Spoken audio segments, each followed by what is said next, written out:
Back through the years, I go wandering once again. Back to the seasons of my youth. I went into Hi, Kai. How you doing? Good. Good to see you. Can I have a hug? Yeah. How's everything? Good. Kai is now 7 years old and living in Pearland, Texas, with her younger brother and her mom, Kimberly. What jacket do you want? You want your coat that Uncle David made? Uh-huh. Mama sewed the rags together, so in every piece with love she made my coat of many colors that I was so proud of. So, tell me about the sweater you're wearing. It's a coat of many colors, like Dolly Parton's. You like Dolly Parton? Mm-hmm. Trust me, Mom is irritated of it. Why, do you listen to her too much? Mama says I turn Katy Perry and Dolly Parton like 30 times a day. You want to grow up to be like them? Mama says I might grow up to be the president. Yeah? Mm-hmm. What would you change about the world if you were president? Let trans people be free and go to the bathroom they want to go to. Are you able to use the girls' bathroom at school? No. And now they just put security guards up for the bathroom security or whatever. Oh, I hate that. Kai, I can tell you're getting a little emotional. What's making you sad?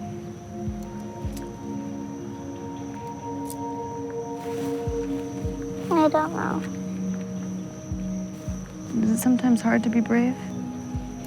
It's very hard. Sometimes it's very hard. Kai is obviously a tough cookie, but how was she affected by the staff removing her from the girls' bathroom? This has been even more challenging than her kindergarten year was. She comes home crying a little bit more often. You know, she told me that she was going to use the girls' bathroom, and I told her that whatever she decided was the right thing to do, that she could do it, and that she would definitely not get in trouble at home if she got in trouble at school. She's just not backing down. Don't kick that, okay? Her challenges this year are different, of course. Her desk at school had her birth name on it. She's constantly being outed, and constantly she has to re-explain. How have discussions with the school board evolved over the last year since we were here? When the first episode with you guys aired, it showed the superintendent got up and walked out while I was speaking and didn't return until I was finishing. A high school senior at Pearland ISD saw that segment, and it encouraged him to run for school board, and he won. An 18-year-old just pulled off an upset win to get a seat on the Pearland School Board.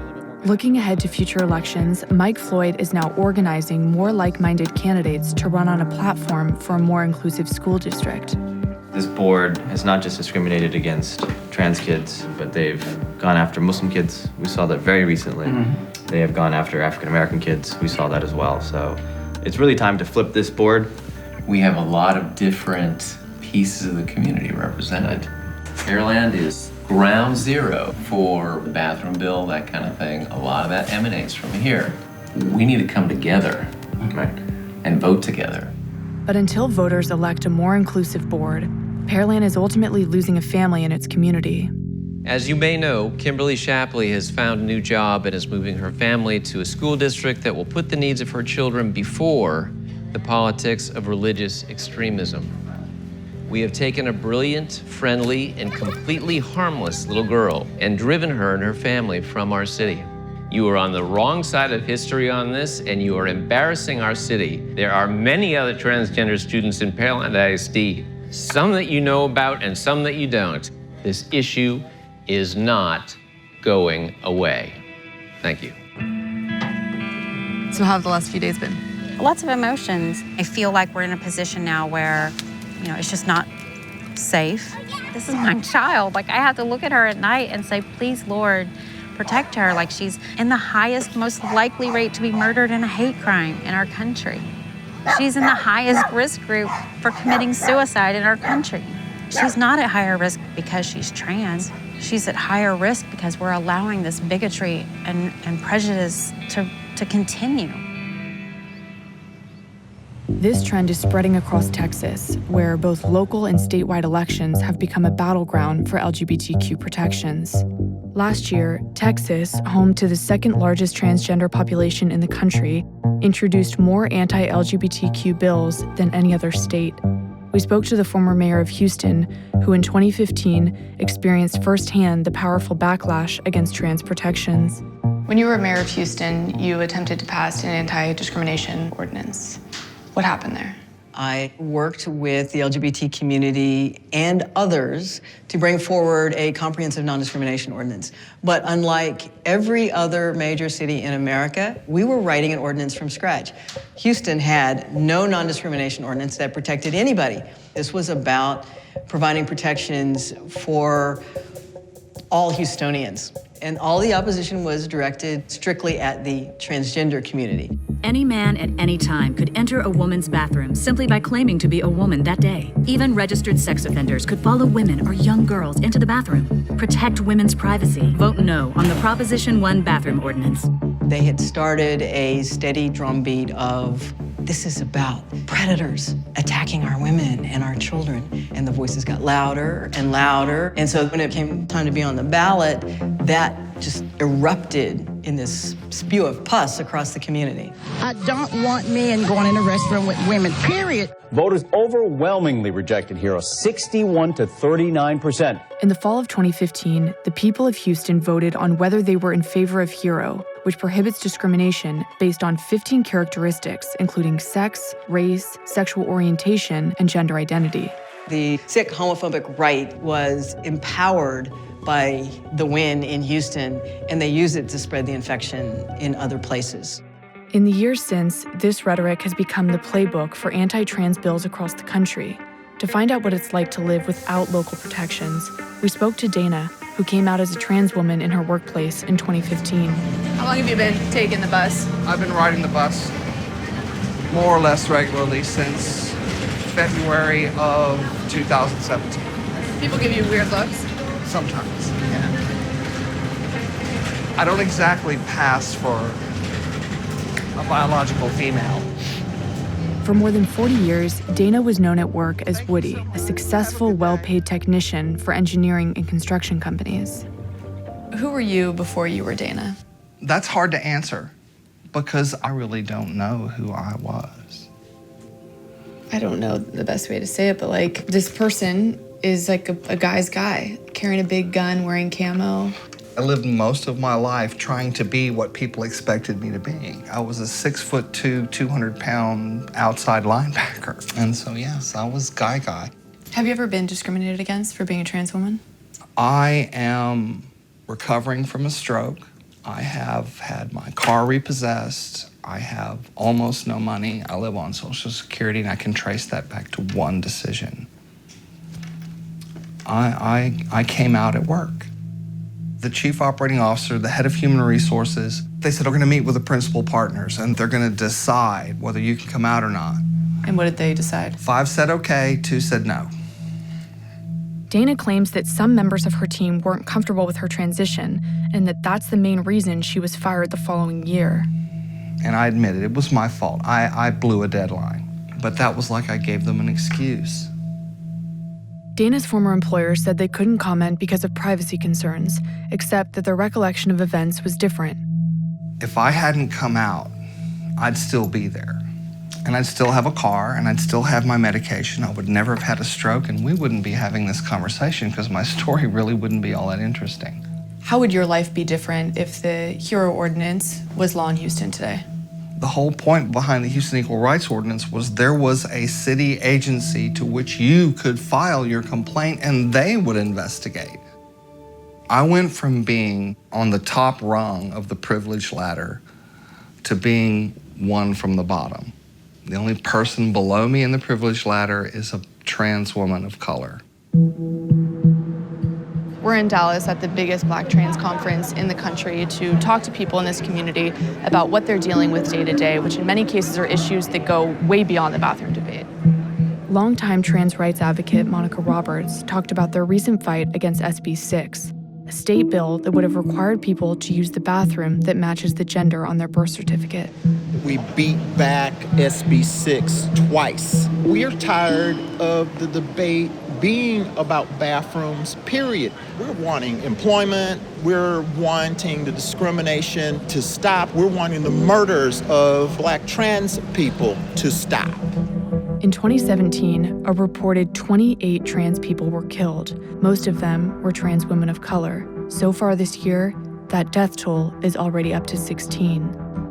Dee Dee Waters organizes vigils to raise awareness about anti-trans violence. You hosted the first day of remembrance for the transgender community in Texas. Why did you start that day? My goal was to make sure that people understood the sadness that was needed and know that, you know what, yes, there is a possibility that I can be murdered because I'm trans. Yes, there is that possibility, but at the end of the day, before I am murdered, those that were murdered before me, I want to make sure that they have a voice still. Do you know anybody who's been killed for being trans? I know multiple people that have been killed for being trans. And a prime example would have been one of my really good friends, which was Nene. Back here is where Nene was murdered. Inside the fence behind the dumpster, she was shot in the head. That's pretty much all that we knew. Police publicly identified Nene using her birth name and described her as a man who dressed and lived as a woman. Court documents later revealed that the perpetrator murdered Nene after discovering that she was trans. What is the life expectancy for a trans woman of color? The average life expectancy for a trans woman of color is anywhere in between around about 30 and 35. While there are no official estimates, that's the average age range for trans women of color who are killed. How old are you? I'm 32. Wow. And every single day I have to worry about whether or not I'm going to make it to see the next day. Up until the day that laws are changed, people are going to always kill trans people and feel like they can get away with it because it's being justified. One of the most critical areas where the trans community struggles to find allies is in law enforcement. When Brandy Seals was murdered last year, Houston Police Department was criticized for misgendering her and for mishandling the case. The fact that we've got a young man who's clothed in women's clothing, the speculation is that he's out here walking the street. Houston's police department is attempting to fix this problem with a new sensitivity training for their officers and cadets. At the Montrose Center, a local LGBTQ organization, community organizer Kennedy Lofton teaches them Transgender 101. The queer community has a very interesting history with HPD. So we had a cross-dressing ordinance, and that was a way our transgender community was criminalized. The highest criminalized population by percentage is transgender women of color. LGBTQ institutions like the Montrose Center are kind of tucked back, kind of hidden away in neighborhoods. The reason why is because of a history of bombings and other issues. Do you feel any differently about the bathroom bills than you did before the presentation? As a police officer, we can't have personal opinions, I should say, because we have to do whatever policy and general order is. Like I said, I've never had a problem with transgender people, but I can see how some people would have a problem with it and some people not. While the Houston Police Department is taking a pragmatic approach to law enforcement, lawmakers nationwide put forth 115 anti-LGBTQ bills this year. That's on top of the 129 bills introduced last year. And as we approach the midterms, some candidates are adopting the identical rhetoric that was used to take down the HERO ordinance. But this year, the other side has a fierce response. LGBTQ candidates are running for office in record numbers. More than 50 candidates threw their hat in the ring in Texas alone. What happens in November will have a dramatic effect on the lives of trans people across the country. We've been filming with a 7-year-old transgender girl prevented from using the girls' bathroom at her school. Do you think she'll face discrimination when she grows older? Absolutely. I grew up in a time where even though segregation was not legal, it was still happening. The kids are the most vulnerable ones. And when you make a kid go in, you can't go into that restroom, you gotta go to this one way over here. And you're the only one that goes there. You're putting a brand on them that says other, different. So how are you gonna decorate your room? Petals, tiaras, roses, my big, beautiful bed. Mommy said it might be king size, our queen. Kai, I have something for you. female birth certificate. I don't know what the heck that is. Check it out. What does that say? I'm a female. It says you're a female. What do you think about that? By filing a petition in court, Kimberly was able to get Kai a new birth certificate, officially changing both her gender and her name, marking a new day for their family to celebrate. Happy name day! The 5th birthday, we went to Chuck E. Cheese. I searched all over Target, and the only boy thing was the wizard outfit, so I got the wizard outfit. And she goes, I want to give you a hug because you bought me my first dress. So ever since then, I'm not going to buy her anything else that is even considered a boy toy. Some of Kimberly's family has slowly come around to accepting Kai, even though they sometimes find themselves on opposite ends of the political spectrum. Did you vote for Trump? Yes, I voted for Trump. There's no way in God's green earth I would have voted for Hillary Clinton. But when it gets down towards, gay rights and all that stuff, yes, I think Kai she has every right that everybody else does. And it is right now, to me, in the Constitution. As the trans community holds out hope for federal support, Kai is enjoying a new school with a new bathroom policy. How is this school different from your old school? Well, here it treats me better, lets me use the girls' bathroom.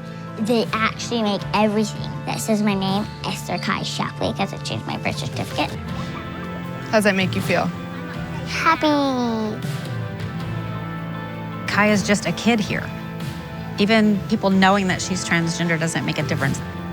I'd rather her just to enjoy the privilege of living in a land where she's just a person with basic human rights.